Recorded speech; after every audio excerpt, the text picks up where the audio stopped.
Bien, donc nous allons maintenant nous intéresser à la partie export de données. Alors, bien évidemment, nous, on utilise, au quotidien FBIM dans nos formations, post-bac, tout simplement parce que en fait, c'est une des visionneuses qui permet cet exercice, c'est-à-dire de sortir, en fait, les données de la maquette, dans un tableur Excel de façon à pouvoir traiter ces données et pouvoir créer nos derrière nos différents quantitatifs. Donc, alors, la question, c'est comment on fait? En fait, c'est très simple. En fait, ici, vous avez ici un onglet export de propriété. Alors, cet export de propriété, si je clique dessus, je vais mettre la vue un peu au centre de la maquette. Voilà, je vais la réduire un petit peu, de façon à ce que vous compreniez. Et puis, de l'autre côté, j'ai besoin également d'avoir ici d'afficher mes propriétés. Alors pourquoi? Eh bien, tout simplement, l'export des propriétés, que je vais réaliser, c'est en fonction des informations que je veux sortir de la maquette. Alors, par exemple, ici, si je viens zoomer sur, comme je l'ai fait tout à l'heure, sur le hublot, si je clique dessus, j'ai tout un tas d'informations. Alors, par exemple, je peux très bien ici avoir des informations de la personne qui a créé, le fichier et avec quel outil il l'a fait. Donc voilà, j'ai clairement, pour nous électriciens, c'est pas trop, intéressant. Pour d'autres personnes, ça peut l'être.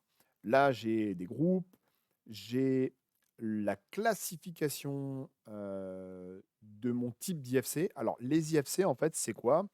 C'est, chaque élément qui est modélisé dans une maquette, numérique a une classification IFC. Alors, c'est quoi? Bah, c'est tout simplement une identification, heu, qui permet de classer l'élément, dans un groupe de famille. Par exemple, vous avez, les tables, les chaises qui vont être classées dans les IFC, de type mobilier, par exemple, et cetera, et cetera. Donc ce sont ni plus ni moins que de classer nos différents, objets créés, dans une famille ou sous-famille. Voilà, j'ai par exemple, dans la partie remarque, des choses. Alors, remarque aurait été plus pertinent de mettre référence si j'avais, le choix, de mettre un commentaire et ici pareil dans les remarques de type, ben, ça aurait été plus intéressant de mettre type ici, type de luminaire et là mettre type 3 qui renvoie derrière vers le CCTP. Donc ici, eh bien, je viens récupérer les différentes classes d'IFE. Alors là, ici, c'est pas grave. Dans l'explication, bah, tout simplement, je vais tout cocher. Je vais choisir de récupérer l'ensemble des types d'IFC. Voilà, je ne fais pas de distinction. Ensuite, alors je vais garder mon hublot d'activer. Et ici, en fin de compte, alors là, je vais essayer de l'ouvrir correctement en grand pour que vous puissiez comprendre. En fait, ce que vous voulez, c'est que tous les éléments qu'il y a là, en fait, je les retrouve à l'intérieur. Et donc, en fait, qu'est-ce que j'ai besoin de faire? Bah, tout simplement, de cocher les informations qui m'intéressent. Donc là, par exemple, le nom, dans la partie files, eh bien, le nom, ouais, lui, il m'intéresse. Ensuite, derrière, qu'est-ce qui va m'intéresser dans la partie level, dans la partie niveau, ça va m'intéresser également. Donc là, Owner History, je m'en fiche, ça c'est pareil. Building Address, je m'en fiche. Par contre, la partie niveau, donc la partie level, ça m'intéresse.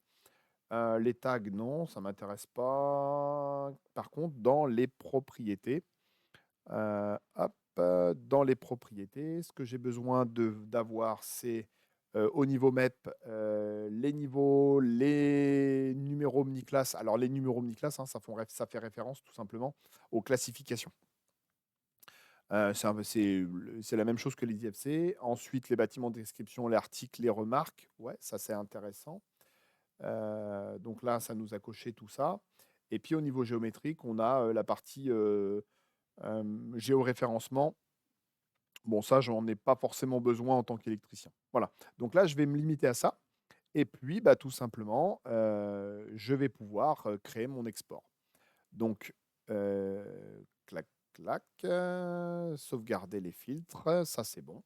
Voilà, ici, je n'ai plus qu'à cliquer sur exporter mon fichier. Donc là, je vais aller directement sur le bureau pour vous montrer et là, voilà, je vais tout simplement mettre, test export. Hop, j'enregistre. Voilà, je ferme et je vais aller tout simplement dans le bureau. Et là, j'ai mon test export. Donc là, je vais l'ouvrir.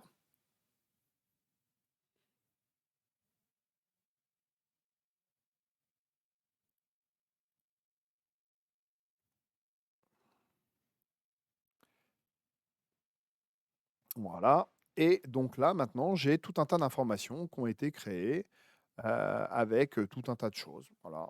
Voilà. Ah, il l'a ouvert 2 fois. Hop, excusez-moi. Là, ah bah, j'ai carrément tout fermé. On rouvre. C'est les joies du direct.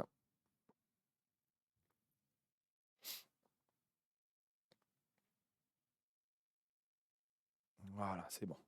Donc ici, en fait, on a tout un tas d'exports de propriétés. Et donc moi, ce que je fais, je viens sélectionner en fait l'ensemble de mes colonnes et je viens créer des tables de filtrage. Donc je viens filtrer mes éléments.